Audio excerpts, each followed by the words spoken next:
Andai tak membeli rujak ini, seorang manajer cantik yang hidupnya serba mewah tak akan pernah bertemu jodoh yang akan mengubah jalan hidupnya selamanya. Takdir memang seringkali bekerja dengan cara yang jenaka. Kadang, kemacetan, mobil mogok, dan perut yang lapar justru menjadi skenario Tuhan untuk mempertemukan dua hati yang berbeda dunia. Selamat datang kembali di channel Ken Arok Productions. Kali ini, kita akan membawakan sebuah kisah romantis yang manis, lucu, dan penuh kehangatan dari kota Surabaya. Sebuah kisah tentang bagaimana cinta bisa tumbuh di antara pedasnya sambal petis dan manisnya kesederhanaan. Namun sebelum kita masuk ke ceritanya, luangkan waktu sejenak untuk menekan tombol subscribe, like, dan tuliskan komentar kalian. Mari kita berdoa bersama. Saya doakan bagi teman-teman yang sudah subscribe dan setia menonton channel ini, semoga Tuhan melimpahkan rezeki yang deras seperti air mengalir, diberikan kesehatan yang paripurna, keberkahan dalam setiap langkah, dan kebahagiaan yang tak pernah putus bersama keluarga tercinta. Amin ya Robbal Alamin. Silakan tuliskan kata, amin, di kolom komentar agar doa kita semakin kuat didengar oleh Tuhan semesta alam. Jangan lupa juga tuliskan dari kota mana saja kalian berasal, agar kita bisa saling menyapa. Sudah siap mendengarkan kisahnya? Mari kita mulai. Matahari Surabaya siang itu terasa begitu menyengat, seolah-olah ada dua matahari yang bersinar tepat di atas kepala. Panasnya aspal jalanan kota pahlawan sebanding dengan panasnya hati Puspita saat ini. Wanita berusia 27 tahun itu duduk di balik kemudi mobil sedannya yang mewah, sambil memijat pelipisnya yang berdenyut kencang. Puspita adalah seorang manajer pemasaran di salah satu perusahaan kosmetik ternama.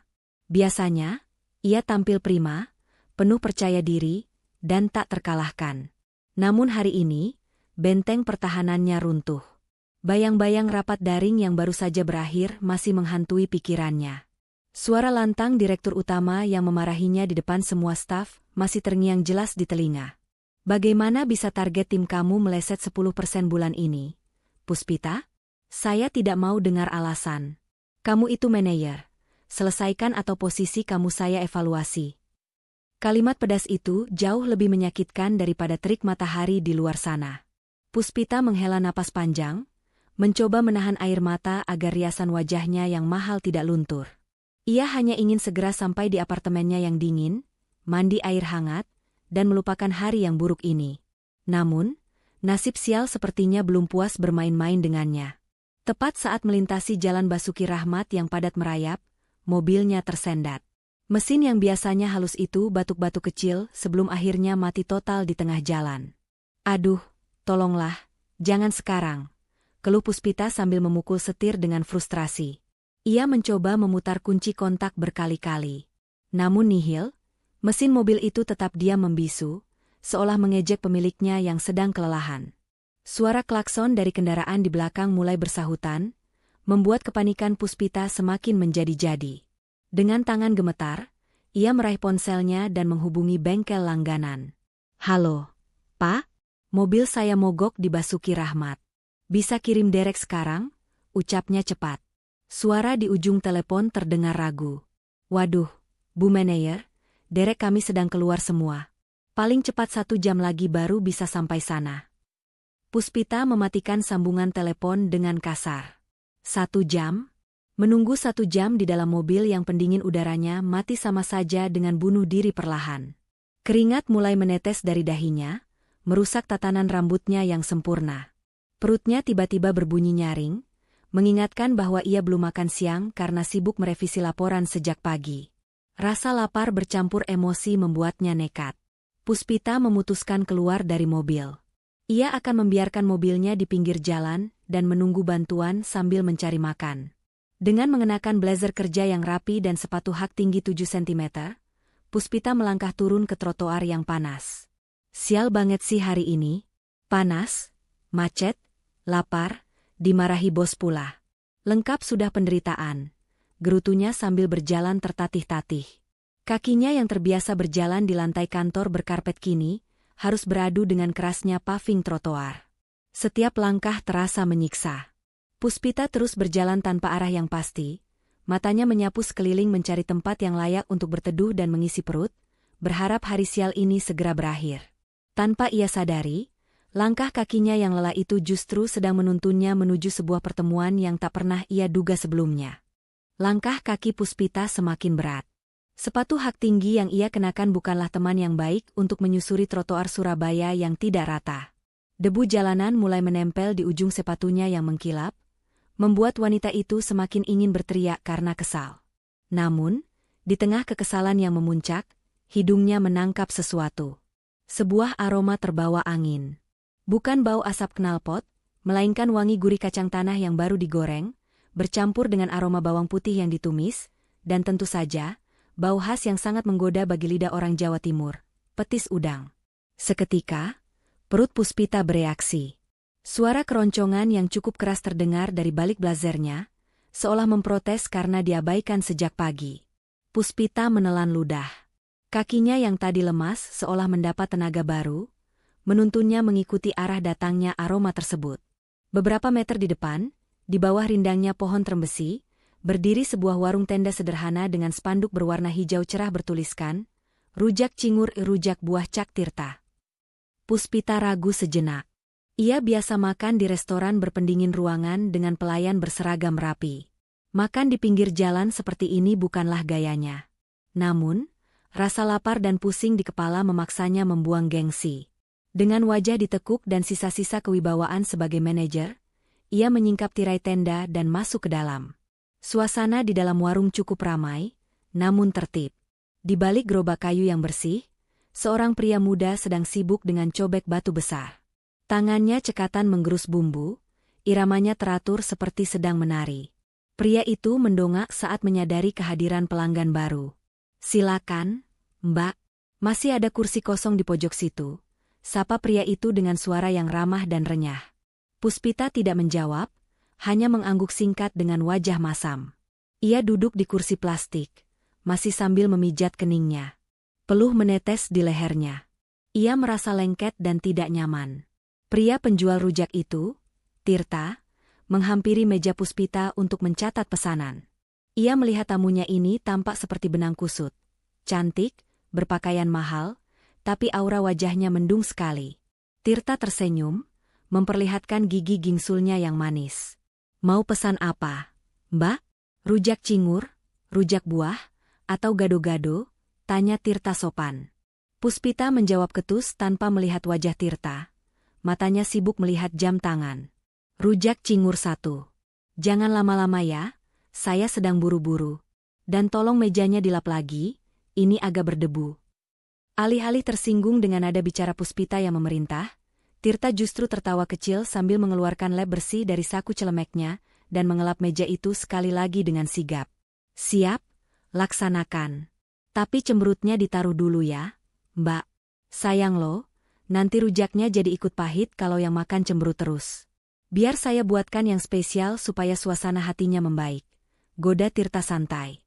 Puspita tertegun. Ia mendongak, menatap penjual rujak yang berani-beraninya bercanda dengannya. Biasanya, orang akan takut atau segan melihat wajah judesnya, tapi pria ini malah tersenyum tulus. Ada ketenangan di mata pria itu yang anehnya membuat detak jantung Puspita yang tadinya memburu karena emosi, perlahan menjadi lebih tenang. "Terserah kamu saja," gumam Puspita pelan, memalingkan wajah karena malu diperhatikan sedemikian rupa. "Pedasnya sedang saja." "Oke, 1 rujak cingur spesial, pedas sedang, obat penghilang stres segera datang," seru Tirta sambil kembali ke balik gerobaknya, meninggalkan Puspita yang diam-diam memperhatikan punggung pria itu yang mulai sibuk mengulek bumbu. Tak butuh waktu lama, sepiring rujak cingur dengan bumbu petis yang melimpah tersaji di hadapan Puspita. Hitam pekat bumbunya berkilauan tertimpa cahaya lampu warung, menebarkan aroma yang seketika membuat air liur menetes.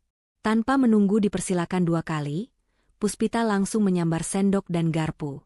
Suapan pertama bagaikan oase di padang pasir. Perpaduan rasa gurih petis udang berkualitas, pedasnya cabai yang pas, serta segarnya potongan buah nanas dan bengkoang, meledak di dalam mulutnya. Rasa stres akibat dimarahi atasan seolah luntur bersamaan dengan kunyahan cingur sapi yang kenyal dan empuk. Puspita benar-benar lupa daratan. Ia makan dengan lahap, melupakan citra anggun seorang manajer yang selama ini ia jaga mati-matian. Keringat mulai bercucuran di pelipisnya karena sensasi pedas yang nikmat, namun ia tak peduli. Untuk sesaat, dunia terasa berdamai dengannya hanya karena sepiring rujak. Dalam waktu singkat, piring itu sudah bersih, hanya menyisakan sisa bumbu. Puspita menyeka bibirnya dengan tisu, lalu menghela napas panjang karena kekenyangan. Perutnya kenyang, hatinya sedikit lebih tenang. Ia pun melambaikan tangan memanggil Tirta. "Mas, berapa semuanya?" "Sama es tehnya ya?" tanya Puspita sambil merogoh tas kecil yang terselempang di bahunya. Tirta menghitung sebentar dengan jari. "Rujak cingur spesial 25.000, es teh 5.000. Jadi 30.000 saja, Mbak." Puspita mengangguk santai. Tangannya meraba bagian dalam tasnya mencari dompet kulit panjang kesayangannya. Namun, keningnya mulai berkerut. Tangannya hanya menyentuh kotak bedak, lipstik, dan ponsel. Ia mencoba meraba lebih dalam, namun benda persegi panjang yang ia cari tidak ada. Jantung Puspita mencelos. Wajahnya yang tadi kemerahan karena pedas, mendadak pucat pasi. Ia ingat sekarang. Karena terburu-buru keluar dari mobil tadi, ia meninggalkan dompetnya di dalam tas laptop yang tergeletak di jok belakang mobil. Dan mobil itu, sekarang sedang diderek menuju bengkel yang entah ada di mana. Puspita membeku. Ia menelan ludah yang terasa pahit. Bagaimana mungkin seorang manajer bergaji tinggi makan di warung pinggir jalan, dan tidak bisa membayar tagihan 30.000 perak? Ini adalah bencana harga diri. Tirta yang melihat perubahan wajah pelanggannya mengerutkan dahi. Ia berjalan mendekat perlahan. "Mbak, ada apa? Kok pucat begitu? Kurang kembalian atau bagaimana?" Puspita menatap Tirta dengan tatapan nanar. Bibirnya gemetar karena malu. Suaranya tercekat di tenggorokan. "Mas Anu, aduh, bagaimana ya bilangnya? Dompet saya ketinggalan di mobil yang diderek tadi." Puspita sudah bersiap mendengar makian. Ia membayangkan Tirta akan marah, menuduhnya penipu, atau menyuruhnya cuci piring di belakang. Puspita memejamkan mata, siap menerima nasib. Namun, yang terdengar justru suara tawa renyah yang lepas. Puspita membuka matanya kaget. Tirta tertawa santai sambil menggelengkan kepala. "Ya ampun, Mbak. Saya kira ada apa, kok tegang sekali mukanya seperti mau perang." "Sudah, santai saja," ucap Tirta dengan nada menenangkan. "Tapi saya sudah makan, Mas. Saya harus bayar."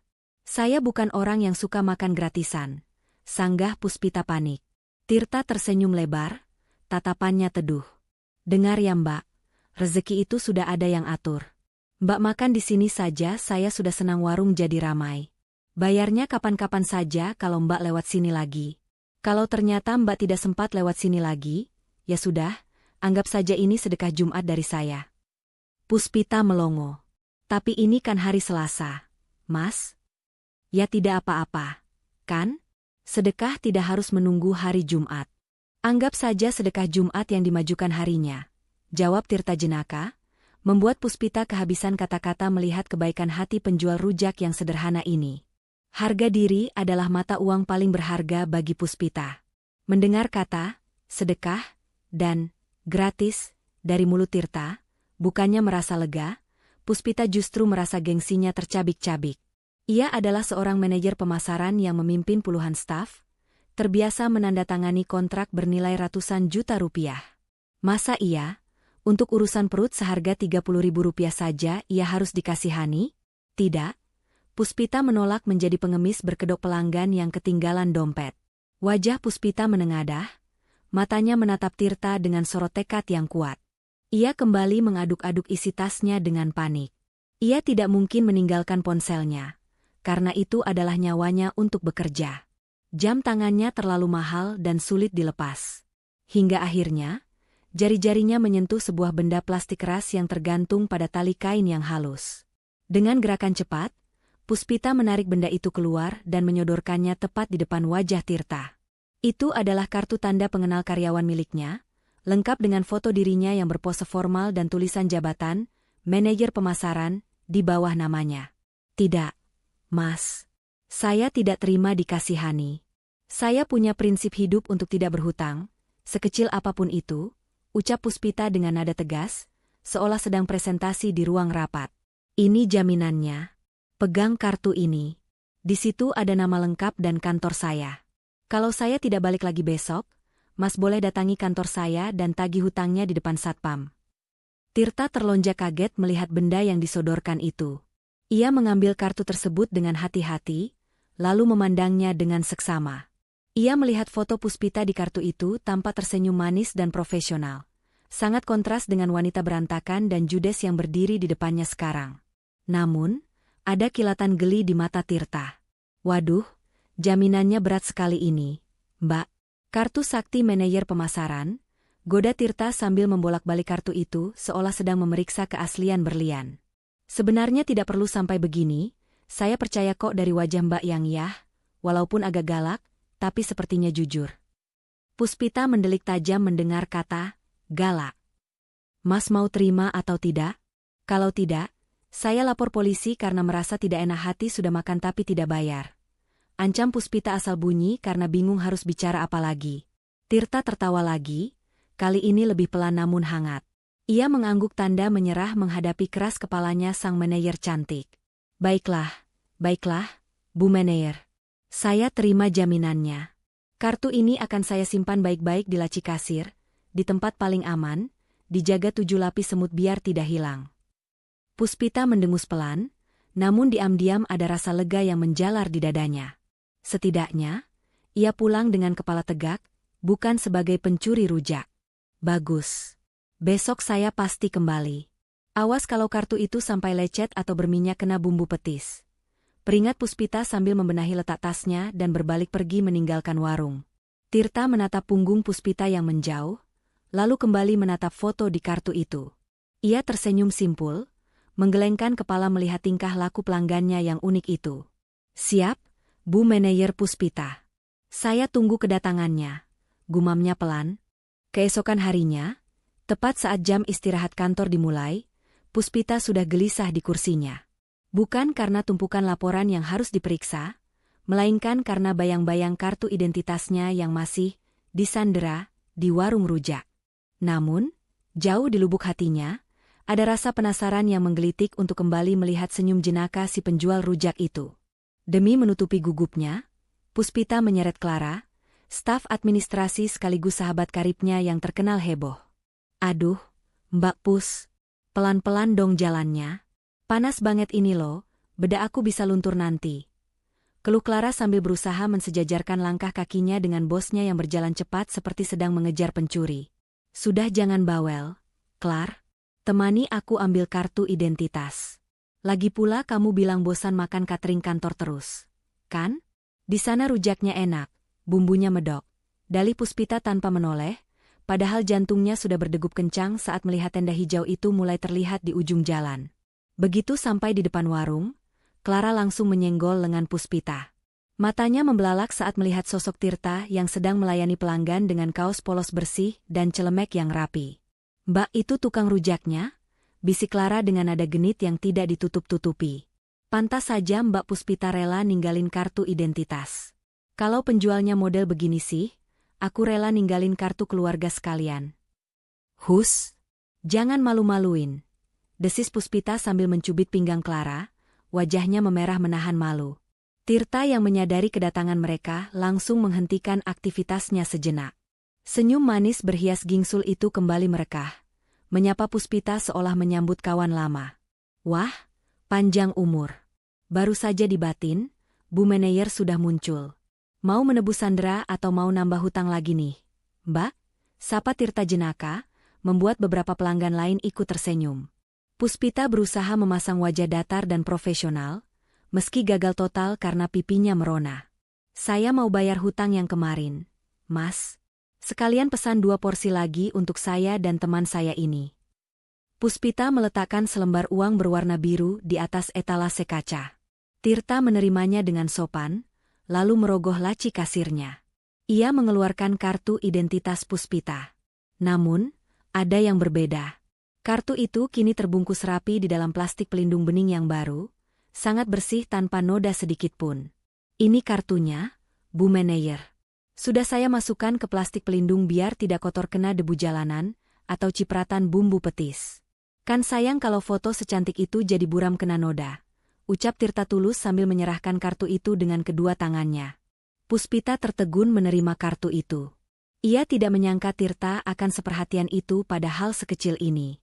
Biasanya laki-laki yang ia kenal tidak pernah peduli pada detail. Perlakuan sederhana itu entah kenapa terasa manis sekali, membuat Puspita salah tingkah. Terima kasih, gumam Puspita pelan, suaranya kehilangan ketajaman yang biasa ia gunakan di kantor. Di sebelahnya, Clara menahan tawa melihat bosnya yang biasanya galak seperti singa betina, kini mendadak jinak dan malu-malu seperti gadis remaja yang baru pertama kali jatuh cinta. Clara tahu, ini adalah awal dari sesuatu yang menarik. Suasana makan siang yang seharusnya tenang berubah menjadi ajang pembuktian harga diri. Clara, yang memang hobi memanas-manasi keadaan, menatap Puspita dengan tatapan jahil. Ia tahu betul kelemahan bosnya itu. Puspita paling pantang dibilang lemah atau kalah dalam hal apapun, termasuk urusan menahan rasa pedas. Mbak Pus, yakin pesannya yang sedang saja? Goda Clara sambil mengaduk bumbu rujaknya yang terlihat merah menyala. Katanya manajer pemasaran itu harus berani menghadapi tantangan.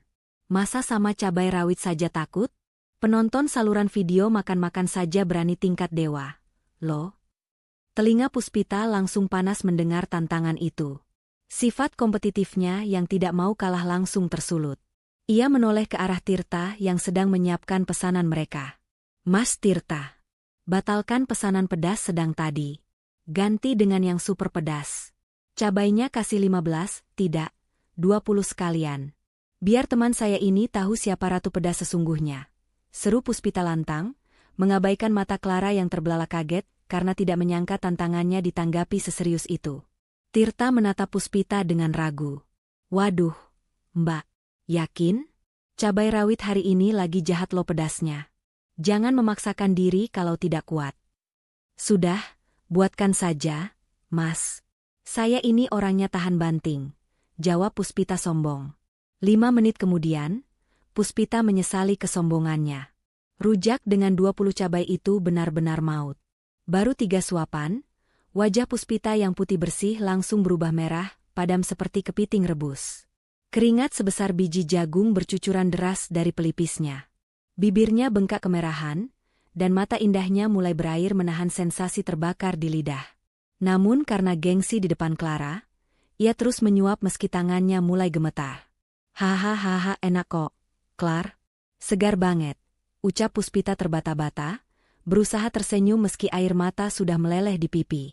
Tiba-tiba, hik. Suara cegukan keras keluar dari mulut Puspita, memecahkan pertahanannya. Clara tidak bisa menahan tawa melihat bosnya yang biasanya anggun kini cegukan tak terkendali sambil mengipasi lidah dengan tangan. Melihat Puspita yang tersiksa, Tirta dengan sigap bertindak. Tanpa diminta, ia membawakan segelas besar es kelapa muda murni dan langsung menyodorkannya ke hadapan Puspita. Minum dulu, Mbak. Ini air kelapa murni, cepat menetralkan pedas, ucap Tirta lembut tapi tegas. Puspita langsung menyambar gelas itu dan meneguk isinya sampai setengah. Tirta tidak berhenti di situ. Ia mengambil sebuah buku menu plastik, lalu dengan telaten mengipasi wajah Puspita yang banjir keringat dan air mata. Angin sejuk buatan tangan Tirta menerpa wajah Puspita, perlahan meredakan panas yang membakar. Mbak Puspita, lain kali jangan gengsi ya. Kalau menangis begini jadi jelek loh, nanti anak buahnya tidak takut lagi kalau dimarahi. Goda Tirta sambil terus mengipasi, matanya menatap Puspita dengan campuran rasa geli dan khawatir. Mendengar itu, Puspita refleks memukul lengan Tirta pelan dengan tisu yang ia genggam. Mas Tirta jahat. Orang lagi menderita malah diejek. Meski mulutnya protes, tapi hati Puspita berdesir hangat. Di tengah rasa pedas yang menyiksa, perhatian kecil dari penjual rujak ini terasa begitu manis, jauh lebih manis daripada gula Jawa dalam bumbu rujaknya. Malam itu, jarum jam sudah menunjuk angka 9 lewat. Jalanan Kedung Doro yang biasanya padat merayap oleh pemburu kuliner malam, kini mulai sedikit lengang. Puspita baru saja menyelesaikan lembur panjang di kantor. Tubuhnya terasa remuk redam, seolah seluruh energinya telah disedot habis oleh layar komputer dan tumpukan berkas target bulanan.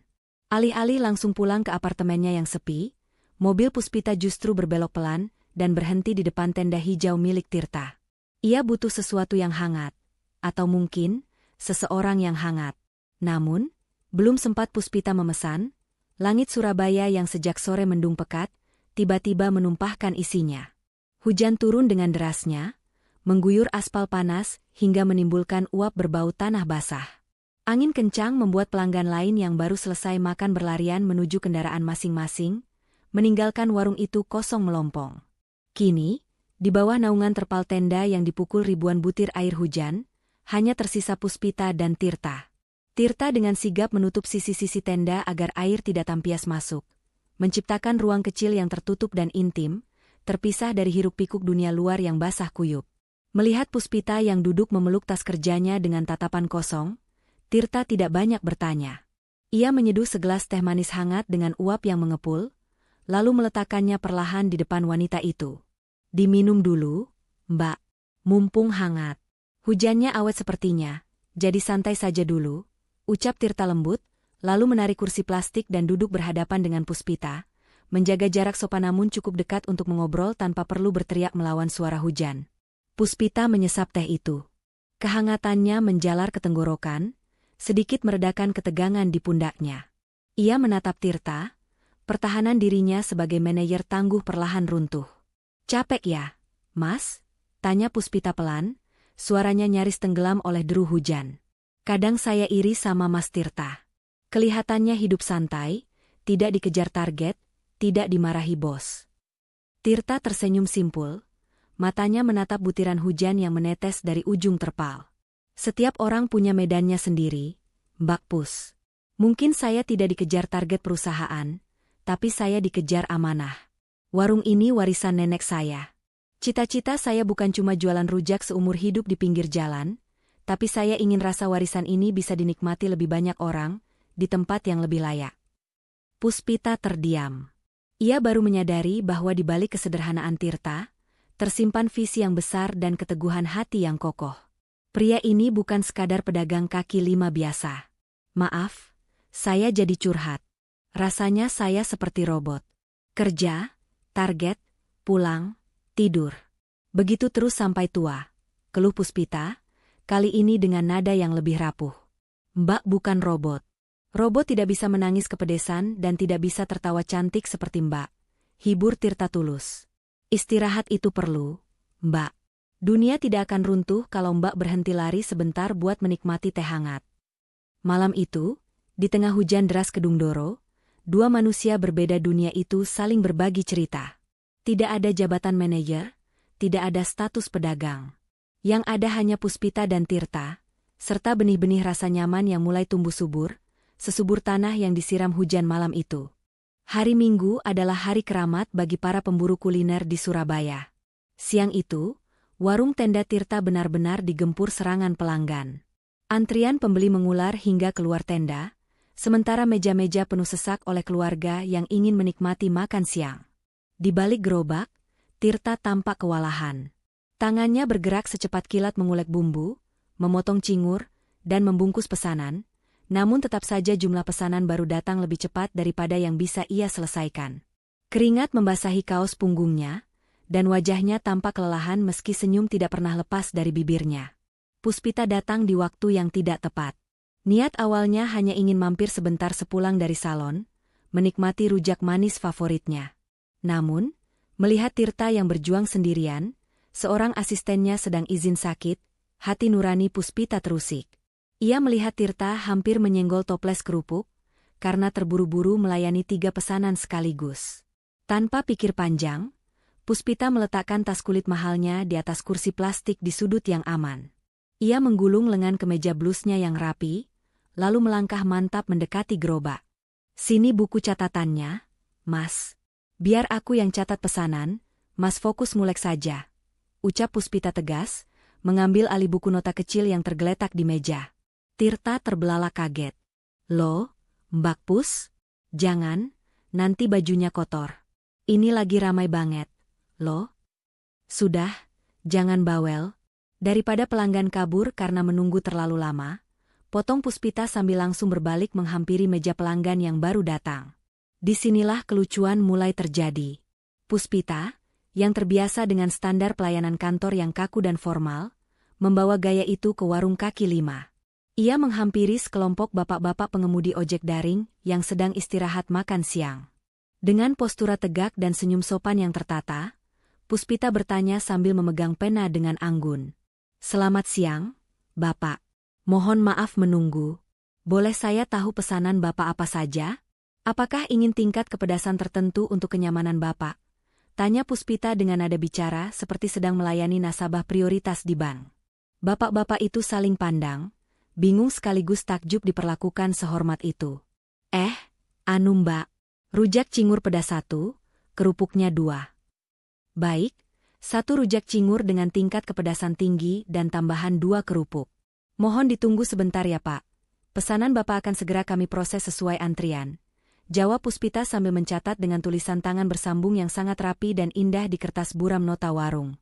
Tirta yang mendengar percakapan itu dari balik gerobak, sampai harus menahan tawa sambil terus mengulek. Pelanggan lain pun senyum-senyum melihat tingkah asisten baru yang cantik dan terlalu sopan ini.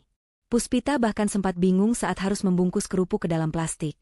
Gerakannya kaku sekali, takut kerupuknya remuk, namun justru disitulah letak daya tariknya. Para pelanggan bukannya marah karena pelayanannya agak lambat dan kaku, mereka justru senang. Kapan lagi makan rujak di pinggir jalan tapi dilayani dengan tata krama bintang 5? Siang itu, meski lelah dan keringatan, Puspita merasa ada kepuasan aneh yang menyelusup di hatinya. Bukan kepuasan karena mencapai target penjualan, tapi kepuasan melihat senyum orang-orang yang ia layani. Jika ada orang yang paling bersemangat melihat kedekatan antara Puspita dan Tirta, orang itu tak lain adalah Clara. Sebagai sahabat sekaligus bawahan yang tahu betul betapa sepinya hati sang bos di balik tumpukan pekerjaan, Clara merasa punya misi suci untuk memuluskan jalan asmara mereka. Dan hari ini, otak cerdik Clara menyusun sebuah rencana yang cukup nekat. Pagi itu, Clara menelepon Tirta dengan nada mendesak. "Halo, Mas Tirta? Ini Clara. Kantor Glow Kosmetik mau pesan 50 bungkus rujak cingur dan rujak buah untuk acara syukuran divisi siang ini. Tapi syaratnya 1, Mas Tirta sendiri yang harus antar ke ruangan Bu Puspita di lantai 5, ya? Soalnya ini pesanan VIP, tidak boleh lewat resepsionis." Cerocos Clara cepat tanpa memberi celah Tirta untuk menolak. Tepat pukul 12 siang, kehebohan terjadi di lobi kantor Glow Kosmetik yang biasanya hening dan elegan. Pintu kaca otomatis terbuka, menampilkan sosok Tirta yang melangkah masuk dengan percaya diri. Meskipun hanya mengenakan kemeja flanel kotak-kotak yang digulung hingga siku, celana jeans bersih, dan sepatu kets, aura ketampanan alami Tirta sukses membuat para staf wanita berbisik-bisik. Tirta membawa 2 kardus besar berisi pesanan dengan kedua lengannya yang tampak kokoh. Otot-ototnya sedikit menegang menahan beban, justru menambah poin plus di mata para karyawati yang sedang lalu lalang. "Permisi, pengantaran paket spesial untuk Ibu Puspita," ucap Tirta sopan kepada satpam. Senyum gingsulnya merekah ramah. Sesampainya di ruangan Puspita, Tirta mengetuk pintu kaca. Puspita yang sedang serius menatap layar laptop berteriak kecil, "Masuk," tanpa menoleh. Pintu terbuka. Aroma petis yang khas tiba-tiba menyeruak masuk ke dalam ruangan ber-AC yang biasanya wangi lavender itu. Puspita mengendus udara, keningnya berkerut bingung. Ia menoleh dan seketika matanya membelalak lebar. "Mas Tirta? Sedang apa di sini?" Pekik Puspita, refleks berdiri dari kursi kerjanya. Jantungnya serasa mau copot melihat pria yang biasanya ia temui di pinggir jalan kini berdiri tegak di tengah kantor mewahnya.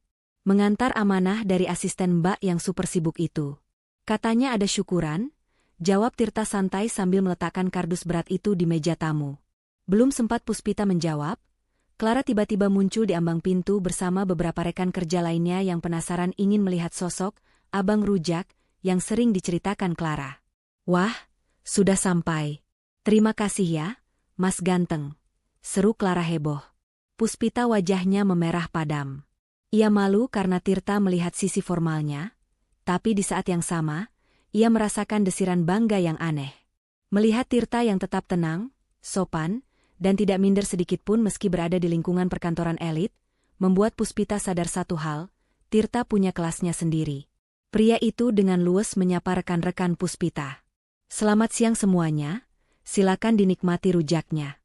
Dijamin pedasnya bikin target bulanan langsung tercapai, canda Tirta yang langsung disambut tawarnya seisi ruangan.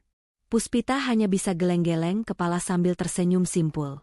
Rencana Clara memang kurang ajar. Tapi Puspita tidak bisa memungkiri, ia senang melihat Tirta ada di sini, di dunianya. Matahari sore Surabaya mulai condong ke barat, memancarkan warna jingga kemerahan yang memantul di kaca-kaca gedung pencakar langit. Jam pulang kantor adalah waktu yang paling dihindari oleh warga kota, di mana lautan kendaraan memenuhi jalan raya, menciptakan simfoni klakson yang memekakan telinga. Puspita berdiri di lobi kantor dengan wajah gelisah.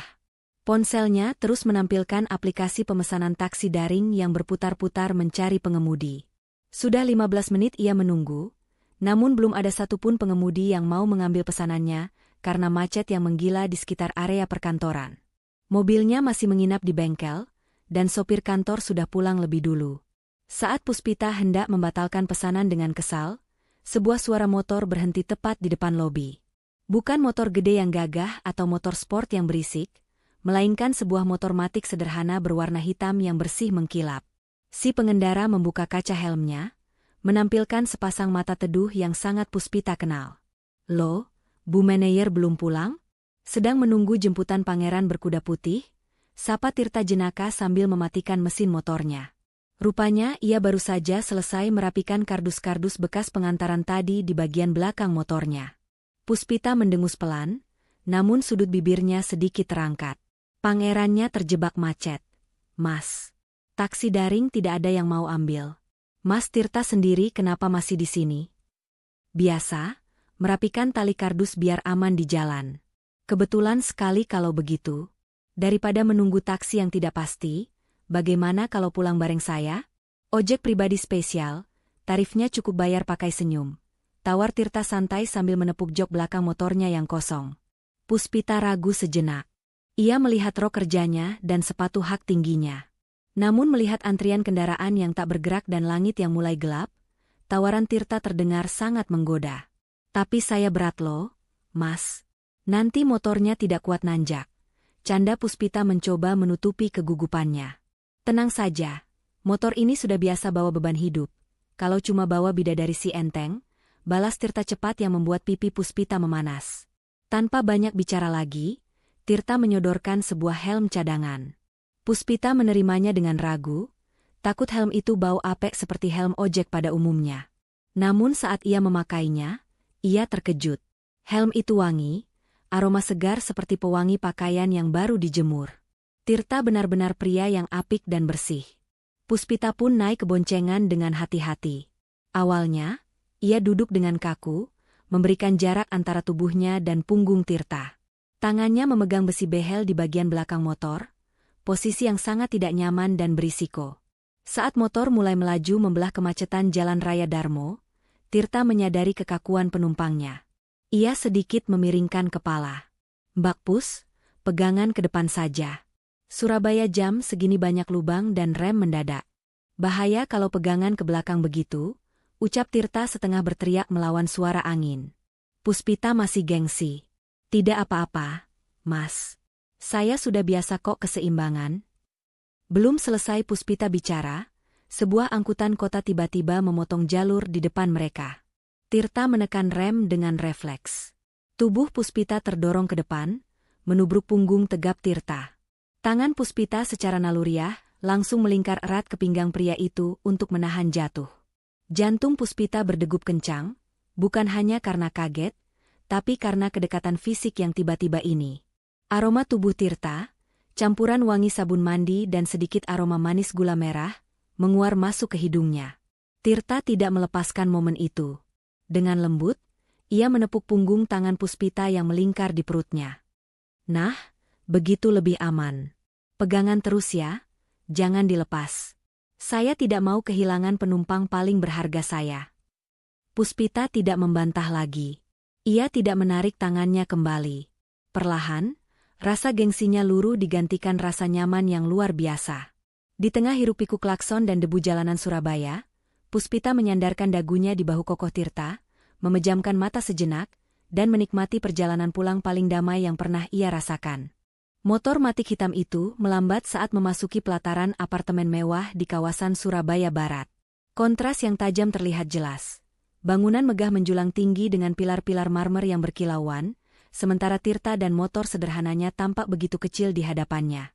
Namun, bagi Puspita, perjalanan singkat di atas motor itu jauh lebih berkesan daripada ribuan kilometer perjalanan bisnis yang pernah ia tempuh dengan pesawat terbang. Puspita turun dari boncengan dengan hati-hati. Ia melepas helm dan merapikan rambutnya yang sedikit berantakan karena angin. Saat ia hendak menyerahkan helm itu kembali kepada Tirta sambil mengucapkan terima kasih, sebuah suara klakson mobil yang nyaring dan panjang mengejutkan mereka berdua. Sebuah sedan sport merah menyala terparkir arogan tepat di depan pintu masuk kaca. Pintu mobil itu terbuka, menampakkan sosok pria tegap dengan setelan jas mahal yang licin, rambut tertata rapi dengan minyak rambut, dan jam tangan emas yang berkilau di pergelangan tangan. Itu Haris. Mantan kekasih Puspita yang kaya raya namun memiliki ego setinggi langit. Haris melangkah mendekat dengan tatapan merendahkan. Matanya menyapu penampilan Tirta dari ujung kaki yang bersandal jepit hingga ke ujung topi, lalu beralih menatap Puspita dengan senyum sinis yang menyebalkan. "Wow, pemandangan yang menarik," ucap Haris dengan nada yang dibuat-buat. "Aku kira mataku salah lihat." Ternyata benar, Puspita, sang manajer pemasaran kebanggaan perusahaan, pulang diantar pakai motor butut.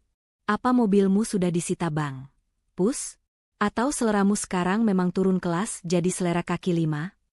Darah Puspita mendidih seketika. Wajahnya yang tadi merona karena malu, kini memerah karena amarah. Ia tahu betul tabiat Haris yang selalu mengukur harga diri seseorang dari merek pakaian dan jenis kendaraan yang dipakai. "Jaga mulutmu, Haris. Tirta ini teman aku. Dia punya nama, bukan sekadar tukang ojek yang bisa kamu hina," bentak Puspita. Suaranya bergetar menahan emosi. Haris tertawa mengejek, langkahnya semakin mendekat seolah ingin mengintimidasi. "Teman? Oh, ayolah Pus. Kamu itu permata. Tidak pantas bersanding sama kerikil jalanan yang bau keringat dan bumbu dapur begini. Lihat dia, bedak di wajahmu lebih mahal daripada harga diri dia sebulan." Tangan Puspita mengepal kuat. Ia sudah siap melangkah maju untuk menampar wajah sombong itu, namun sebuah tangan yang hangat dan kokoh menahan lengannya dengan lembut. Itu tangan Tirta. Tirta tidak marah. Wajahnya tenang, teduh, tanpa sedikitpun guratan tersinggung. Ia justru tersenyum tipis. Sebuah senyum penuh kesabaran yang membuat Haris terlihat semakin kerdil. "Sudah, Mbak Pus. Jangan kotori tangan Mbak buat meladeni orang yang bicaranya tidak pakai saringan," ucap Tirta pelan namun berwibawa. Ia lalu menatap Haris lurus tepat di manik matanya, tanpa rasa takut sedikitpun. "Maaf ya, Mas. Saya memang orang kecil, rezeki saya dari kaki lima. Tapi setidaknya, saya mencari uang dengan keringat halal, bukan dengan merendahkan orang lain untuk terlihat tinggi." Puspita tertegun. Ia menatap Tirta dengan pandangan baru. Di hadapan penghinaan yang begitu kasar, Tirta justru menunjukkan kelas yang sesungguhnya. Puspita sadar, Haris mungkin punya penampilan bintang 5, tapi hatinya jauh lebih rendah dari kaki 5. Sementara Tirta, meski penampilannya sederhana, ia memiliki hati seluas samudra. "Dengar itu, Haris?" Puspita berkata tajam, menggenggam lengan Tirta dengan bangga. Dia mungkin pedagang kaki 5, tapi hatinya bintang 5. Jauh lebih berharga daripada kamu. Haris terdiam, wajahnya merah padam karena malu dan marah, tidak menyangka akan diskakmat oleh seorang tukang rujak dan mantan pacarnya sendiri di depan umum. Setelah mobil sedan merah milik Haris menderu pergi meninggalkan kepulan asap dan sisa kekesalan, suasana di pelataran apartemen menjadi canggung. Tirta tidak langsung menyalakan mesin motornya untuk pulang. Ia justru turun dari motor, melepas helmnya, dan menatap ujung sepatunya sendiri. Bahunya yang biasanya tegap terlihat sedikit turun. "Mbak Pus, maaf ya," ucap Tirta pelan, memecah keheningan malam. "Gara-gara saya, Mbak Puspita jadi diejek seperti tadi. Harusnya Mbak tidak perlu membela saya sampai segitunya. Apa yang dibilang Mas Haris itu ada benarnya. Kita memang beda dunia." Puspita terdiam. Ia melihat keraguan di mata Tirta, sebuah keraguan yang tidak pernah ia lihat sebelumnya. Pria yang selalu percaya diri saat mengulek bumbu itu, kini tampak kecil di hadapan bayang-bayang status sosial. Puspita tidak ingin perpisahan malam ini berakhir dengan rasa pahit. "Tirta, temani aku sebentar, yuk. Jangan pulang dulu, pinta Puspita lembut namun memaksa. Tanpa menunggu jawaban, Puspita mengajak Tirta berjalan kaki menuju taman kota kecil yang terletak tak jauh dari kompleks apartemen. Lampu-lampu taman yang remang-remang dan angin malam Surabaya yang mulai sejuk menjadi saksi bisu dua manusia yang sedang mencari kepastian hati. Mereka duduk di sebuah bangku kayu panjang, memandang danau buatan yang memantulkan cahaya gedung-gedung tinggi. Tirta duduk dengan menjaga jarak sopan, tangannya saling meremas. Saya sadar diri kok, Mbak. Saya cuma penjual rujak. Bau bumbu, tangan kasar, tabungan juga pas-pasan. Tidak pantas jalan sama manajer yang wangi dan sukses seperti Mbak. Puspita menoleh, menatap sisi wajah Tirta yang terpapar sinar lampu taman. Ia menggeser duduknya sedikit lebih dekat. Dengar ya, Tirta, ucap Puspita tegas, membuat Tirta menoleh. Aku sudah pernah bersama laki-laki seperti Haris. Hartanya banyak, jabatannya tinggi, tapi hatinya kosong. Bersama dia, aku merasa seperti boneka pajangan, bukan manusia. Aku tidak butuh itu semua. Puspita menarik napas panjang, lalu melanjutkan dengan suara yang lebih lembut, aku tidak butuh laki-laki yang jabatannya setinggi langit, Tirta. Aku butuh laki-laki yang bisa membuat aku merasa nyaman, yang bisa membuat aku tertawa saat aku lelah, dan yang paling penting, yang bisa membuat perut dan hatiku kenyang. Dan orang itu ada di depan mataku sekarang. Tirta tertegun. Ia mencari kebohongan di mata Puspita, tapi yang ia temukan hanya ketulusan yang bening. Perlahan, senyum gingsul yang manis itu kembali terukir di bibirnya, menghapus mendung yang tadi sempat singgah. Kepercayaan dirinya perlahan pulih, digantikan oleh keberanian baru. Jadi, Tirta menggantung kalimatnya, matanya berbinar jenaka, boleh nih, tukang rujak menaksir manajer cantik. Puspita tertawa renyah, tawa yang lepas tanpa beban. Boleh banget. Asal siap-siap saja, manajernya galak dan makannya banyak. Siap, Bu Manajer. Kalau cuma urusan makan, stok cingur dan buah di warung aman terkendali seumur hidup. Jawab Tirta mantap. Malam itu, di bawah langit Surabaya, tidak ada pernyataan cinta yang berbunga-bunga atau romantis berlebihan. Hanya ada kesepakatan sederhana antara dua hati yang saling menemukan rumahnya. Pagar pembatas status sosial itu runtuh seketika, digantikan oleh jembatan rasa yang kokoh. Setelah malam penuh bintang di taman kota itu, hubungan Puspita dan Tirta berjalan manis. Namun, ada satu hal yang lupa diperhitungkan oleh Puspita. Pacar barunya ini memiliki pesona yang berbahaya bagi kaum hawa. Wajah manis, senyum gingsul yang ramah, dan lengan yang terlihat kekar saat mengulek bumbu ternyata menjadi daya tarik tersendiri, terutama bagi para pelanggan wanita. Siang itu, matahari Surabaya sedang terik-teriknya, tapi hati Puspita justru terasa panas membara karena alasan lain. Saat ia mampir ke warung untuk makan siang, ia melihat pemandangan yang membuat matanya menyipit tajam. Seorang mahasiswi cantik dengan jaket alma mater kuning terlihat betah sekali berdiri di depan gerobak Tirta.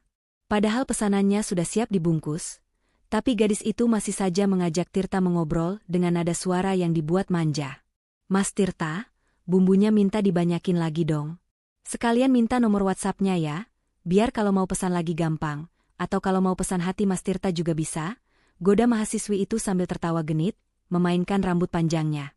Tirta yang pada dasarnya ramah hanya tersenyum sopan sambil melayani permintaan tambah bumbu, tidak menyadari kalau ada sepasang mata elang yang sedang mengawasi dari kejauhan. Puspita menarik napas panjang. Jiwa kompetitifnya sebagai manajer pemasaran langsung tersulut. Ia tidak akan membiarkan aset berharganya diganggu pesaing. Alih-alih melabrak dengan marah-marah yang akan merusak citra, Puspita memilih strategi pamer kekuatan. Ia masuk ke dalam mobilnya sebentar, memoles ulang lipstiknya agar lebih merah menyala, merapikan rambutnya agar tampak badai, dan menyemprotkan parfum mahalnya. Dengan langkah anggun bak Pragawati di atas panggung, Puspita turun dari mobil dan berjalan membelah kerumunan. Ia tidak duduk di meja pelanggan biasa. Ia langsung menuju kursi plastik kecil tepat di samping gerobak tempat Tirta berdiri, area yang biasanya hanya boleh diduduki oleh orang dalam. Puspita duduk dengan kaki di silang anggun, mengeluarkan ponselnya, dan berpura-pura sibuk, seolah menegaskan, ini wilayah kekuasaan saya. Mahasiswi yang tadi menggoda Tirta langsung terdiam. Nyalinya menciut melihat aura intimidasi dari wanita karir cantik yang duduk di sebelah, Mas Rujak, incarannya. Gadis itu buru-buru membayar dan pergi sambil menunduk. Tirta yang akhirnya menyadari kehadiran Puspita menoleh ke samping. Ia melihat wajah pacarnya yang ditekuk masam, meski riasannya sempurna. Tirta menahan tawa, paham betul apa yang sedang terjadi. Sambil pura-pura mengambil kerupuk di dekat Puspita, Tirta memiringkan tubuhnya dan berbisik pelan, tepat di telinga Puspita. "Kenapa sih, Bu Meneyer? Kok bibirnya manyun begitu? Tenang saja, stok rujak mungkin bisa habis. Tapi kalau stok cinta buat kamu sudah saya simpan di berangkas hati, tidak bakal ada yang bisa ambil." Wajah Puspita yang tadinya dingin dan judes, seketika berubah merah, padam seperti kepiting rebus. Ia mencubit pinggang Tirta pelan karena gemas dan malu. "Gombal. Awas ya kalau meladeni yang genit-genit lagi. Nanti aku kasih surat peringatan ketiga." Ancam Puspita dengan suara tertahan, namun bibirnya tak bisa menahan senyum malu-malu. Tirta tertawa renyah, kembali melanjutkan mengulek bumbu dengan semangat 2 kali lipat. Ternyata, melihat Puspita cemburu adalah hiburan paling manis di tengah lelahnya berjualan. Bagi seorang Tirta, ulang tahun hanyalah pergantian angka di kalender. Tidak ada pesta meriah, tidak ada kue tart bertingkat, apalagi tiup lilin. Ia terbiasa melewatkan hari kelahirannya dengan bekerja seperti biasa, mengulek bumbu dan melayani pelanggan. Namun tahun ini, ada seseorang yang ingin memastikan hari itu tidak berlalu begitu saja. Malam itu, saat Tirta sedang sibuk membereskan meja dan menutup terpal warung, sebuah mobil sedan berhenti perlahan di pinggir jalan. Puspita turun dengan wajah cerah, kedua tangannya menyembunyikan sesuatu di belakang punggungnya. "Selamat ulang tahun, Mas Juragan," seru Puspita riang, memecah keheningan malam Kedung Doro. Tirta menoleh, terkejut sekaligus bahagia melihat kekasihnya datang di jam tutup warung. "Loh, kamu ingat? Padahal aku saja hampir lupa hari ini ulang tahunku." "Mana mungkin aku lupa tanggal lahir pacar sendiri," jawab Puspita sambil tersenyum misterius. "Aku punya hadiah buat kamu. Tapi jangan berharap jam tangan mahal atau dompet kulit bermerek ya. Itu terlalu biasa." Puspita kemudian menyodorkan sebuah bungkusan yang cukup berat dan terbungkus kertas kado bermotif batik. Tirta menerimanya dengan kening berkerut. "Berat sekali ini. Isinya emas batangan," canda Tirta sambil membuka bungkusan itu perlahan. Tawa Tirta meledak saat melihat isinya. Itu adalah sebuah cobek batu baru, berwarna hitam pekat dan berpori halus, kualitas terbaik yang sulit dicari di pasar biasa. Di sekeliling cobek itu, Puspita melilitkan pita merah muda yang manis. "Biar semangat menguleknya makin membara," ujar Puspita tertawa. "Tapi tunggu, ada satu lagi. Yang ini wajib dipakai sekarang." Puspita mengeluarkan bungkusan kedua yang lebih ringan. Saat Tirta membukanya, matanya berbinar. Itu adalah sebuah celemek masak, apron, berwarna biru tua dari bahan kanvas tebal yang terlihat gagah. Namun yang membuat hati Tirta meleleh adalah tulisan bordir berwarna emas di bagian dadanya, "Koki Tirta, kesayangan Puspita." Tanpa menunggu lama, Tirta langsung memakai celemek itu. Pas sekali di badannya. Ia berpose jenaka sambil memegang cobek barunya, membuat Puspita tertawa geli melihat tingkah pacarnya yang seperti anak kecil mendapat mainan baru. "Terima kasih, sayang. Ini kado terbaik yang pernah aku terima. Rasanya aku jadi penjual rujak paling tampan se-Surabaya kalau pakai ini," ucap Tirta tulus, matanya menatap Puspita dengan penuh cinta. Sebagai perayaan, mereka tidak pergi ke restoran mewah. Tirta mengajak Puspita duduk di bangku kayu pedagang nasi goreng tek-tek yang mangkal tak jauh dari situ. Di bawah sinar lampu jalan yang temaram, ditemani sepiring nasi goreng panas yang uapnya mengepul dan suara spatula yang beradu dengan wajan, mereka merayakan hari itu. Tirta masih mengenakan celemek barunya dengan bangga, tidak peduli meski dilihat orang lewat. Puspita memandang pria di hadapannya yang sedang menyuap nasi goreng dengan lahap. Ia sadar, kebahagiaan itu sederhana.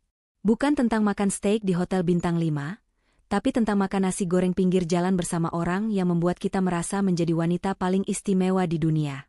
Malam itu, nasi goreng seharga Rp12.000 terasa jauh lebih lezat daripada hidangan restoran manapun yang pernah Puspita cicipi. Seminggu setelah perayaan ulang tahun yang sederhana itu, suasana di kantor Glow Kosmetik berjalan sibuk seperti biasa. Puspita sedang berkutat dengan tumpukan berkas strategi pemasaran ketika telepon di mejanya berdering. Suara resepsionis di ujung sana terdengar sedikit ragu namun geli. "Bu Puspita, ada kiriman paket untuk Ibu di lobi." Tapi, pengantarnya tidak mau menitipkan paketnya. Katanya ini barang pecah belah hati, harus diterima langsung oleh pemiliknya. Kening Puspita berkerut bingung. Ia tidak merasa memesan barang apapun. Dengan sedikit penasaran, ia merapikan blazernya dan turun menuju lobi utama.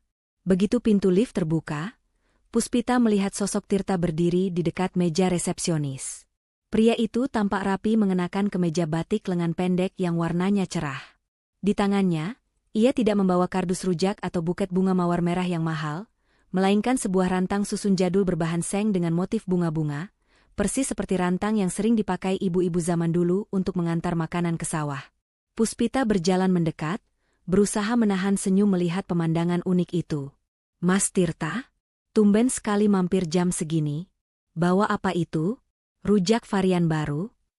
Tirta menggeleng pelan, wajahnya tampak sedikit gugup namun matanya memancarkan keseriusan. Ia menyodorkan rantang itu kepada Puspita. "Bukan rujak, Bu Manajer. Ini masakan ibu saya. Tadi pagi beliau masak sayur lodeh dan ikan asin kesukaan saya. Terus beliau memaksa saya mengantarkannya buat kamu. Ada suratnya juga di rantang paling atas." Puspita menerima rantang itu dengan hati berdebar. Di bagian tutup rantang, terselip sebuah amplop kecil berwarna putih. Dengan tangan sedikit gemetar, Puspita membuka amplop itu dan membaca tulisan tangan yang rapi dan tegak bersambung di dalamnya. "Ibuku tanya tadi pagi, kapan calon menantunya yang cantik dan suka pedas itu diajak makan di rumah? Katanya ibu sudah ingin ketemu. Jadi, maukah kamu jadi pacarku dan calon menantu ibu?" Puspita terdiam sejenak. Pipinya memanas hebat. Ia membaca kalimat itu berulang-ulang, memastikan matanya tidak salah lihat. Ini adalah pernyataan cinta paling sederhana, paling deso, tapi paling tulus yang pernah ia terima seumur hidupnya. Tidak ada puisi romantis yang mendayu-dayu, hanya restu seorang ibu dan keberanian seorang pria sederhana. Puspita mendongak, menatap Tirta yang kini sedang menggaruk tengkuknya yang tidak gatal, menunggu jawaban dengan cemas. "Mas Tirta," panggil Puspita lirih. "Iya? Kalau kamu keberatan atau malu, tidak apa-apa kok, Pus. Nanti biar aku bilang ke ibu kalau..." Belum sempat Tirta menyelesaikan kalimat pesimisnya, Puspita sudah memotong cepat. "Siapa bilang aku keberatan? Aku cuma bingung. Nanti kalau ketemu ibumu, aku harus bawa martabak manis atau bawa buah-buahan." Tirta terlonjak kaget, lalu senyum lebar merekah di wajahnya. "Jadi, diterima?" Puspita mengangguk mantap, matanya berbinar bahagia. "Iya, Juragan Petis. Salam buat ibu ya, bilang sama beliau, calon menantunya siap datang kapan saja." Tanpa mereka sadari, di balik pintu kaca lobi yang transparan, Clara sedang berjingkat-jingkat sambil merekam seluruh kejadian itu menggunakan ponselnya. Wajahnya menempel di kaca, menahan teriak kegirangan melihat bosnya akhirnya resmi berlabuh di hati sang penjual rujak. Hari itu, lobi kantor menjadi saksi bahwa cinta tidak butuh kemewahan, cukup rantang susun dan keberanian untuk meminta restu. Cinta tidak hanya mengubah status hubungan, tetapi seringkali juga mengubah kebiasaan hidup seseorang. Bagi Puspita, akhir pekan yang biasanya dihabiskan untuk memanjakan diri di salon kecantikan atau berbelanja tas di pusat perbelanjaan mewah Surabaya Barat, kini berubah haluan. Destinasi favorit barunya bukanlah mal berpendingin udara, melainkan warung tenda sederhana di pinggir Jalan Kedung Doro. Sebagai seorang manajer pemasaran yang handal, tangan dingin Puspita mulai gatal ingin memoles bisnis kekasihnya. Ia melihat warung rujak Tirta punya potensi besar, rasa yang juara, namun kemasannya masih terlalu konvensional. Maka, dimulailah proyek transformasi warung Tirta. "Mas, spanduk depan ini warnanya sudah pudar dimakan matahari. Hurufnya juga kaku sekali. Kita ganti ya? Aku sudah buatkan desain baru yang lebih segar dan menarik mata," ucap Puspita sambil menunjukkan layar tabletnya kepada Tirta yang sedang memotong buah. Tirta hanya bisa mengangguk pasrah sambil tersenyum kagum. "Siap laksanakan, Bu Bos. Asal jangan disuruh pakai dasi saja pas ngulek. Candanya, Puspita tidak main-main. Dalam waktu singkat, warung tenda itu bersolek. Spanduk lama diganti dengan spanduk baru berwarna cerah, dengan foto rujak yang menggugah selera hasil jepretan kamera ponsel canggih Puspita. Meja-meja dilapisi taplak bermotif kotak-kotak yang kekinian, dan toples-toples kerupuk ditata rapi sedemikian rupa agar terlihat cantik saat difoto pelanggan. Puspita bahkan memesankan kaos seragam berwarna hitam elegan untuk Tirta, membuatnya terlihat lebih profesional dan gagah, bukan sekadar pedagang biasa. Sore itu, Puspita sedang sibuk memasang untayan lampu hias gantung berwarna kuning hangat di langit-langit tenda, agar suasana malam hari menjadi lebih romantis dan nyaman. Karena tubuhnya yang mungil tidak sampai, ia nekat memanjat sebuah kursi plastik. "Mbak Pus, hati-hati loh. Kursinya itu kakinya agak goyang." Peringat Tirta yang sedang menyusun piring di rak bawah. "Tenang Mas, aku ini dulu juara senam lantai waktu SD," sahut Puspita percaya diri sambil berjinjit memasang kabel. Namun, nasib berkata lain. Kaki kursi plastik itu tiba-tiba tergelincir di lantai paving yang tidak rata. Puspita kehilangan keseimbangan. Pekik Puspita saat tubuhnya melayang jatuh ke belakang. Ia sudah memejamkan mata, bersiap merasakan kerasnya lantai. Namun, rasa sakit itu tidak pernah datang. Sebuah pasang lengan yang kuat dengan sigap menangkap tubuhnya sebelum menyentuh tanah. Puspita membuka matanya perlahan. Wajahnya hanya berjarak beberapa sentimeter dari wajah Tirta. Ia bisa melihat butiran keringat di dahi Tirta dan tatapan mata yang penuh kekhawatiran. Waktu seolah berhenti berputar selama beberapa detik. Suara bising jalanan Surabaya mendadak senyap bagi mereka berdua. Jantung Puspita berdegup kencang, kali ini bukan karena kaget, tapi karena debaran asmara yang meletup-letup. Tirta menghela napas lega, lalu perlahan membantu Puspita berdiri tegak kembali. Tangannya masih melingkar protektif di pinggang Puspita, enggan melepaskan. "Tuh kan, apa aku bilang? Hati-hati, sayang. Kalau kamu jatuh dan lecet, siapa nanti yang mau mengurus pemasaran warung ini? Nanti omzetku turun drastis karena konsultannya sakit." Goda Tirta lembut, tangannya beralih mencubit pelan pipi Puspita yang merona. Puspita tertunduk malu, menyembunyikan senyumnya. "Makanya, Mas jangan jauh-jauh. Biar kalau aku jatuh, ada yang siap menangkap," balasnya manja. Sore itu, di bawah lampu hias yang baru terpasang, warung rujak itu terasa lebih bersinar. Bukan hanya karena lampunya, tapi karena cinta yang semakin terang menyala di antara manajer cantik dan juragan petisnya. Perubahan fisik warung hanyalah langkah awal dari strategi besar Puspita. Sebagai ahli pemasaran, ia paham betul bahwa di era digital ini, rasa yang lezat saja tidak cukup. Sebuah produk harus menjadi buah bibir, harus terekspos, dan harus menarik perhatian mata sebelum menyentuh lidah. Untuk misi ini, Puspita mengerahkan senjata rahasianya, Clara. Clara, yang memang memiliki bakat alami sebagai pembuat konten video pendek, langsung menyanggupi tugas ini dengan mata berbinar. Ia datang ke warung dengan peralatan lengkap, lampu cincin, penyangga ponsel, dan tentu saja, naskah sutradara dadakan yang ia buat sendiri. "Mas Tirta, nanti pas mengulek bumbu, lengan bajunya digulung sedikit lagi ya. Biar ototnya terlihat pas menekan ulekan. Itu daya tarik utama buat ibu-ibu." Instruksi Clara seenaknya, membuat Tirta hanya bisa geleng-geleng kepala pasrah menuruti kemauan sahabat pacarnya itu. Video itu pun dibuat dengan konsep, permata tersembunyi di Surabaya. Clara merekam detail cobek yang penuh bumbu hitam pekat, irisan cingur yang kenyal, dan tentu saja, adegan Puspita yang makan dengan lahap tanpa jaim. Judul videonya sangat memancing. "Rujak ganteng bikin antri, manajer cantik aja ketagihan." Benar saja, kekuatan jari warganet tidak bisa diremehkan. Dalam semalam, video itu meledak. Ribuan tanda suka dan komentar membanjiri notifikasi ponsel Clara. Orang-orang penasaran, bukan hanya karena rujaknya yang terlihat menggoda, tapi juga karena kisah romantis tipis-tipis yang tersirat di dalam video tersebut. Keesokan harinya, warung tenda Tirta yang biasanya ramai lancar, mendadak berubah menjadi lautan manusia. Antrian pembeli mengular panjang hingga menutupi trotoar jalan dan hampir memakan bahu jalan raya. Tirta benar-benar kewalahan. Keringat bercucuran deras dari dahinya. Puspita yang baru pulang kerja langsung melempar tasnya dan ikut terjun membungkus kerupuk dengan panik. Di tengah kekacauan yang nyaris tak terkendali itu, Clara muncul sebagai penyelamat dengan gaya yang heboh. Entah dari mana asalnya, gadis itu tiba-tiba sudah berdiri di atas kursi plastik sambil memegang sebuah pengeras suara berwarna merah, biasanya dipakai pedagang keliling atau pendemo. Perhatian, perhatian, ibu-ibu yang pakai daster merah, tolong jangan menyerobot antrian. Mundur 2 langkah, Bu, teriak Clara lantang lewat pengeras suara, suaranya menggema mengatasi kebisingan jalan. Semua mata tertuju pada Clara. Bukannya marah, para pelanggan justru tertawa melihat tingkah kocak gadis itu yang bertingkah layaknya komandan upacara. Tenang semuanya. Stok cingur masih aman terkendali. Mas Tirtanya tidak akan lari kemana-mana. Bagi yang sudah dapat nomor antrian, silakan duduk manis. Bagi yang belum, harap bersabar, ini ujian. Lanjut Clara berapi-api, mengatur arus lalu lintas manusia dengan tangan kirinya sementara tangan kanannya memegang pengeras suara.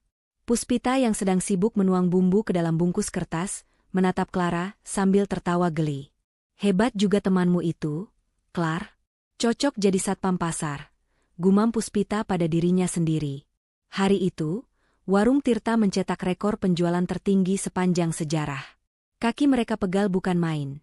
Tapi melihat laci kasir yang penuh dan wajah-wajah puas para pelanggan, rasa lelah itu terbayar lunas.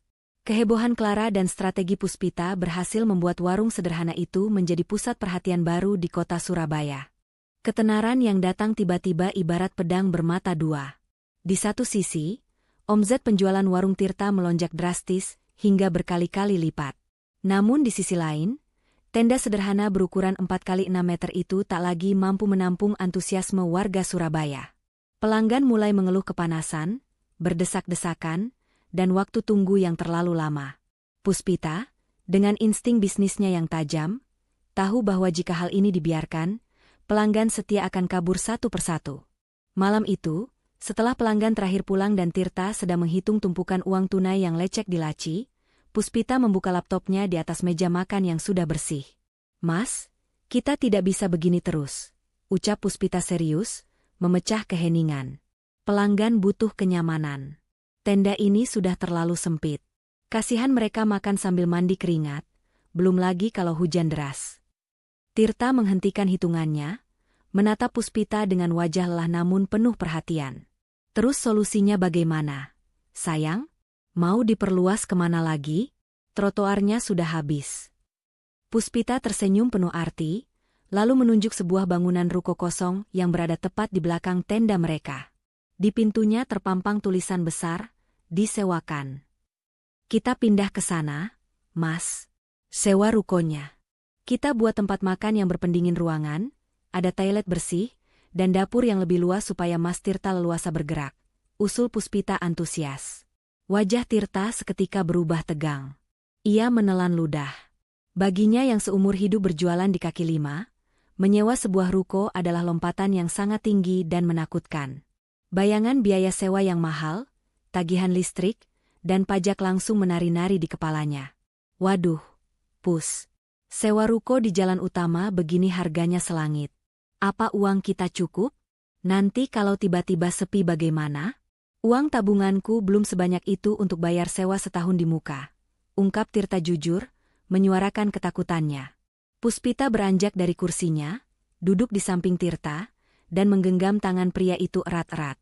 Ia memutar layar laptopnya, memperlihatkan deretan angka-angka perhitungan yang sudah ia buat dengan rapi dalam tabel. Lihat ini, Mas. Aku sudah hitung semuanya. Dengan keuntungan harian kita yang sekarang, biaya sewa ruko akan tertutup hanya dalam waktu 3-4 bulan. Sisanya adalah keuntungan bersih. Kita tidak berjudi, Mas. Ini investasi. Puspita menatap mata Tirta lekat-lekat, menyalurkan keyakinan. Selain itu, kita ubah sistemnya. Aku akan buatkan sistem pemesanan daring. Jadi orang bisa pesan dari rumah, bayar pakai pindai kode digital, datang tinggal ambil atau makan.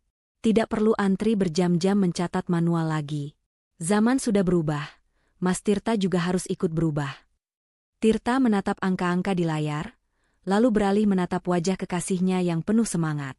Ia melihat ketulusan dan dukungan yang luar biasa di sana. Puspita tidak hanya menjadi pacar, tapi juga mitra yang siap pasang badan. "Kamu yakin kita bisa, Pus?" tanya Tirta pelan. "Bukan, kita bisa, tapi pasti bisa. Kita maju bareng-bareng ya, Mas. Aku bantu urus keuangannya, Mas fokus jaga rasa rujaknya," jawab Puspita mantap. Malam itu, di bawah kerlip lampu tenda yang akan segera menjadi kenangan, Tirta mengangguk setuju. Ia memberanikan diri untuk melangkah naik kelas, bukan demi ambisi menjadi kaya, tapi demi mewujudkan mimpi bersama wanita yang mempercayainya lebih dari dirinya sendiri. 2 bulan kemudian, wajah Jalan Kedung Doro sedikit berubah. Tenda hijau legendaris milik Tirta kini telah berganti rupa menjadi sebuah rumah toko atau ruko yang mentereng. Di bagian depannya, terpampang papan nama besar dengan lampu neon yang menyala terang saat malam tiba. Bertuliskan, Rujak Cingur Buah, Tirta Puspa. Gabungan nama Tirta dan Puspita itu seolah menjadi doa agar usaha ini terus harum dan mengalir rezekinya. Suasana di dalam kedai baru itu sangat berbeda. Tidak ada lagi peluh yang menetes karena panasnya udara Surabaya. Pendingin ruangan bekerja maksimal memberikan kesejukan bagi para pelanggan. Meja-meja kayu tertata rapi dengan jarak yang nyaman, dindingnya dihiasi mural artistik bergambar ikon kota Surabaya, dan aroma serai wangi memenuhi ruangan, berpadu harmonis dengan aroma petis dari dapur. Namun, bukan hanya tempatnya yang naik kelas, menunya pun mengalami revolusi. Puspita menantang Tirta untuk berinovasi keluar dari zona nyaman. "Rujak cingur pakai keju leleh? Mas Tirta serius? Apa tidak aneh rasanya?" tanya seorang pelanggan setia yang awalnya ragu melihat menu baru itu. Tirta, yang kini mengenakan seragam koki putih bersih, tersenyum percaya diri. "Dicoba dulu, Mas. Kalau tidak enak, tidak usah bayar." Dan benar saja, menu inovasi rujak cingur keju leleh itu menjadi primadona baru. Perpaduan gurihnya bumbu petis udang yang pekat bertemu dengan asin dan lembutnya keju mozzarella yang dilelehkan di atasnya, menciptakan sensasi rasa yang meledak di mulut. Aneh, tapi bikin ketagihan. Kaum muda Surabaya langsung jatuh cinta. Tak hanya itu, untuk hidangan penutup, mereka meluncurkan rujak buah serut es krim. Buah-buahan segar yang diserut tipis, disiram bumbu gula merah pedas, lalu diberi 1 sendok besar es krim vanila di atasnya. Panasnya pedas bertemu dinginnya es krim adalah jawaban sempurna untuk cuaca terik Surabaya. Puspita juga tidak mau kalah. Ia meracik minuman unggulan yang ia beri nama es sinom bersoda. Minuman jamu tradisional dari daun asam muda yang biasanya kuno, ia campur dengan air soda dan perasan jeruk nipis. Rasanya segar, menggelitik tenggorokan, dan langsung membasuh rasa dahaga seketika. "Gila, Mbak Pus. Ini warung atau kafe bintang 5? Omzet kita bulan ini naik 300%. Seru Clara heboh sambil memperlihatkan data penjualan di tablet kasir. Puspita tersenyum puas melihat kesibukan di kedainya. Antrian pengemudi ojek daring untuk pesanan bawa pulang terpisah rapi di jalur khusus, sementara pelanggan makan di tempat menikmati hidangan dengan santai tanpa perlu berdesak-desakan. Pembayaran pun kini tinggal pindai kode digital, cepat dan praktis. Tirta keluar sebentar dari dapur, menyeka keringat di dahinya dengan handuk kecil. Ia menatap Puspita yang sedang sibuk menyapa pelanggan. Dulu, ia takut menyewa ruko ini karena takut bangkrut. Tapi wanita di sana itu, dengan kecerdasan dan keyakinannya, telah membuktikan bahwa ketakutan hanyalah tembok yang harus diruntuhkan. Kedai Tirta Puspa kini bukan sekadar warung rujak, tapi telah menjadi tempat nongkrong paling populer di tengah kota. Malam semakin larut, jarum jam dinding di kedai Tirta Puspa sudah menunjukkan pukul 10 lewat. Riuh rendah suara pelanggan dan denting sendok garpu yang seharian memenuhi ruangan kini telah berganti menjadi kesunyian yang menenangkan.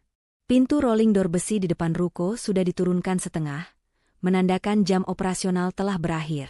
Di bagian dapur yang bersih dan mengkilap, Puspita dan Tirta duduk bersebelahan di meja kerja stainless steel. Di hadapan mereka, tumpukan uang tunai hasil penjualan hari ini tersusun rapi, bukti kerja keras mereka yang tak mengkhianati hasil.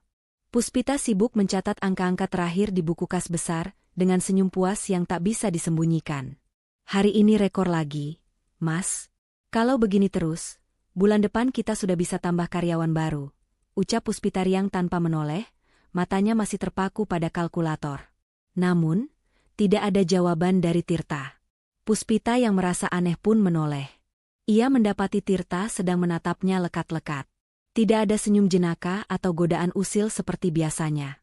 Wajah pria itu tampak serius, bahkan terlihat sedikit gugup. Tangannya meremas ujung celemek putihnya sendiri. "Mas Tirta? Kenapa? Ada hitungan yang salah? Atau mas sakit?" tanya Puspita khawatir, meletakkan penanya. Tirta menggeleng pelan, lalu menarik napas panjang seolah sedang mengumpulkan seluruh keberanian yang ia miliki. Ia meraih tangan Puspita yang ada di atas meja, menggenggamnya dengan lembut namun erat.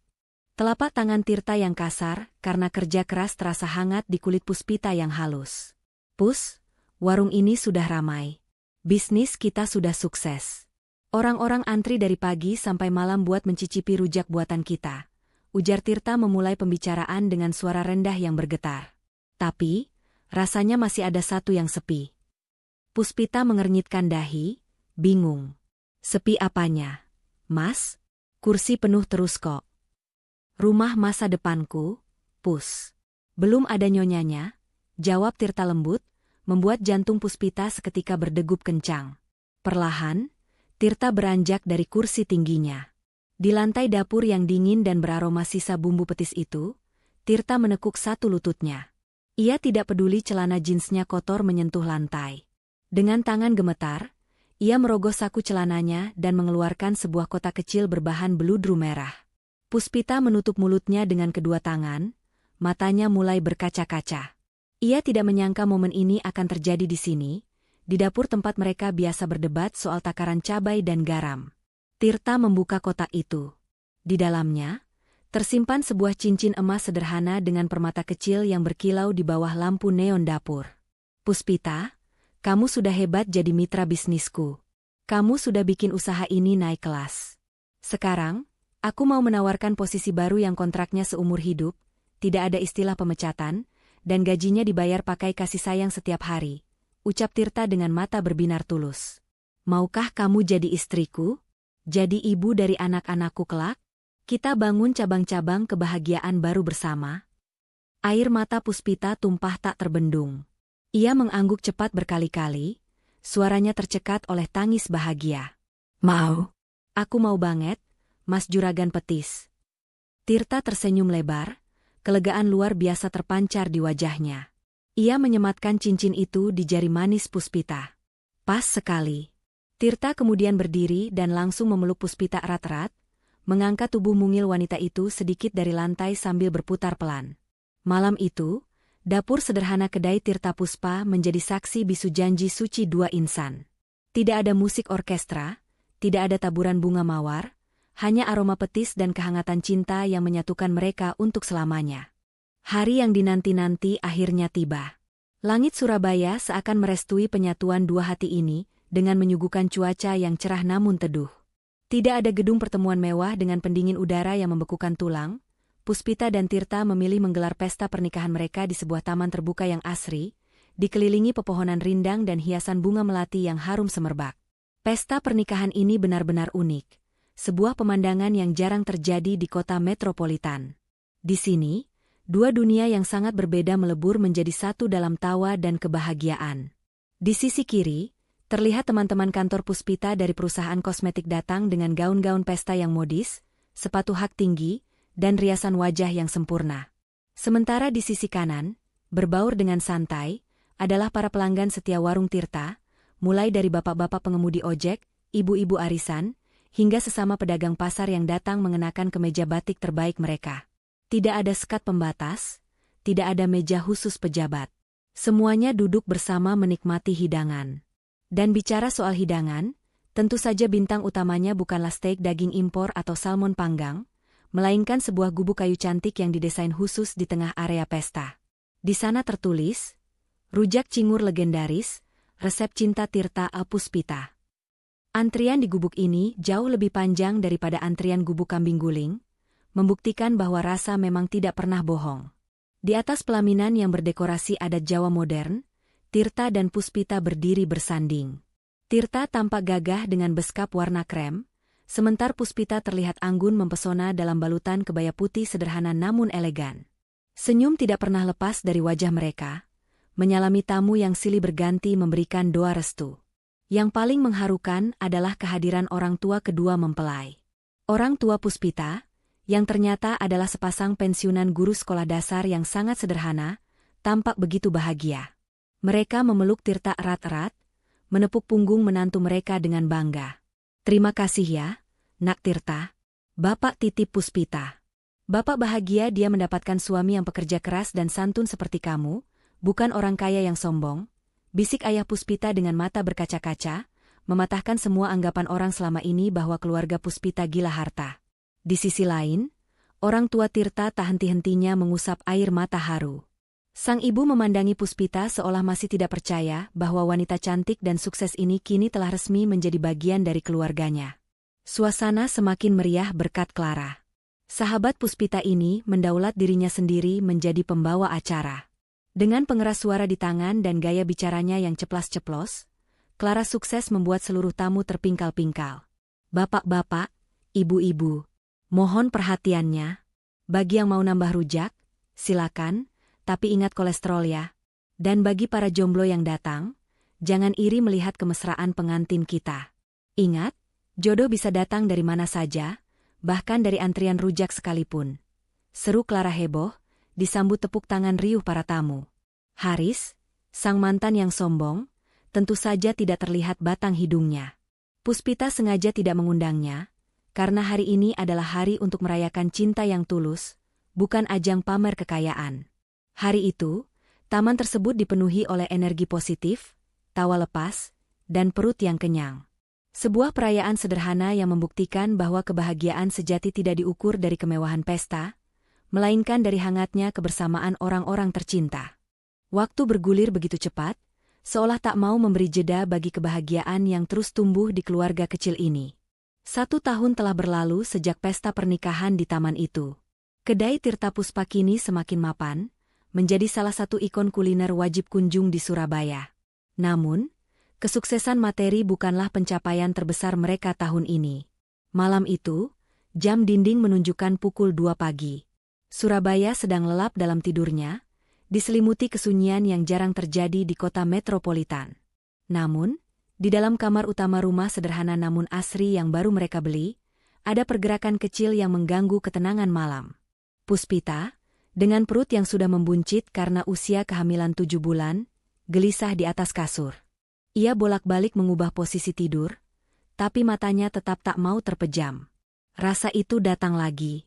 Rasa ingin yang begitu kuat, spesifik, dan tak bisa ditawar. Dengan ragu, ia mencolek lengan suaminya yang sedang mendengkur halus di sebelahnya. Mas Tirta," bisik Puspita pelan sambil menggoyangkan bahu kekarnya.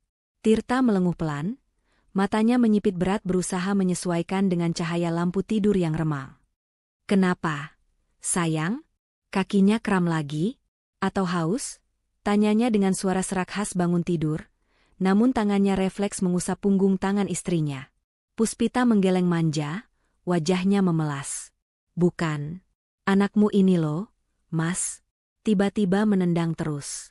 Katanya dia mau rujak buatan bapaknya. Sekarang, harus bumbu buatan tangan Mas sendiri, tidak mau yang lain. Bagi suami biasa, permintaan membuat rujak jam 2 pagi mungkin adalah mimpi buruk. Tapi Tirta bukan suami biasa. Pria itu tersenyum lebar meski matanya masih merah mengantuk. Ia bangkit duduk, mengusap wajahnya kasar untuk mengumpulkan nyawa, lalu mencium kening istrinya. "Siap, Tuan Putri dan Pangeran Kecil. Perintah dilaksanakan. Tunggu di meja makannya, Koki Tirta mau beraksi dulu." 10 menit kemudian, keheningan dapur dipecahkan oleh suara alu batu yang beradu dengan cobek. Srek, srek, srek. Irama ulekan itu terdengar merdu di telinga Puspita. Ia duduk di kursi makan, menopang dagu, memandangi punggung suaminya. Tirta hanya mengenakan kaos oblong putih dan kain sarung kotak-kotak. Rambutnya acak-acakan, tapi di mata Puspita, pria itu terlihat lebih tampan daripada aktor drama manapun. Puspita mengelus perut buncitnya perlahan, merasakan gerakan aktif bayinya yang seolah ikut senang. Ia berbisik pelan, seolah berbicara pada nyawa kecil di dalam rahimnya. "Nak, lihat itu bapakmu. Dia mungkin bukan direktur berdasi yang duduk di kursi empuk seharian. Tapi lihat tangannya. Tangan itu yang bekerja keras supaya kita bisa makan enak dan tidur nyenyak. Bapakmu ini pahlawan, Nak. Pahlawan perut mama, dan pahlawan hati kita selamanya. Kelak kalau kamu lahir, jadilah laki-laki yang bertanggung jawab dan penyayang seperti bapakmu ya." Tirta berbalik badan, membawa sepiring rujak buah dengan bumbu gula merah pedas yang aromanya langsung membuat air liur Puspita menetes. Ia meletakkan piring itu di depan istrinya, lalu menarik kursi untuk duduk di sebelahnya, menyuapi suapan pertama dengan penuh kasih sayang. "Bagaimana? Kurang manis tidak?" tanya Tirta cemas. Puspita mengunyah dengan mata terpejam menikmati rasa. "Sempurna. Rasanya legit, selegit cinta mas ke aku." Mereka tertawa pelan agar tidak membangunkan tetangga. Malam itu ditutup dengan sebuah pelukan hangat di dapur. Puspita menyandarkan kepalanya di dada Tirta, mendengarkan detak jantung pria yang paling ia cintai. Nah, sahabat Ken Arok, itulah tadi akhir perjalanan cinta yang manis antara Puspita, sang manajer cantik, dan Tirta, juragan petis kita. Sebuah kisah yang bermula dari kejadian sial mobil mogok, berlanjut ke sepiring rujak, dan berakhir bahagia di pelaminan sederhana. Bagaimana menurut kalian tentang cerita kali ini? Apakah kalian menyukai jenis kisah romantis yang ringan, lucu, dan menghangatkan hati seperti ini? Kisah yang tidak terlalu berat, tapi cukup untuk membuat kita senyum-senyum sendiri dan mungkin mengajak kita bernostalgia kembali ke masa muda dulu. Masa-masa di mana cinta itu terasa sederhana. Masa-masa pendekatan yang malu-malu, saling kirim kode lewat lagu atau makanan, atau masa-masa indah berjuang merintis usaha dari nol bersama pasangan tercinta. Jika kalian menyukai cerita dengan tema seperti ini, tolong beritahu kami di kolom komentar ya. Agar kami tahu dan bisa menyajikan lebih banyak kisah serupa yang bisa menemani waktu santai kalian. Atau mungkin, ada dari kalian yang punya pengalaman serupa? Ketemu jodoh di tempat yang tidak terduga? Di warung bakso? Di halte bus?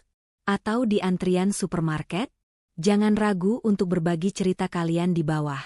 Siapa tahu kisah kalian bisa kami angkat menjadi cerita selanjutnya yang tak kalah inspiratif. Terima kasih banyak sudah setia mendengarkan cerita ini dari awal hingga akhir. Terima kasih juga untuk semua dukungan, tanda suka, dan komentar positif yang kalian berikan. Itu adalah semangat terbesar bagi kami untuk terus berkarya. Saya doakan, semoga sisa hari kalian menyenangkan, penuh berkah, dan semanis senyuman Mas Tirta saat menatap Mbak Puspita. Sampai jumpa di video dan cerita menarik berikutnya, hanya di saluran Ken Arok Productions. Salam hangat, dan sampai jumpa.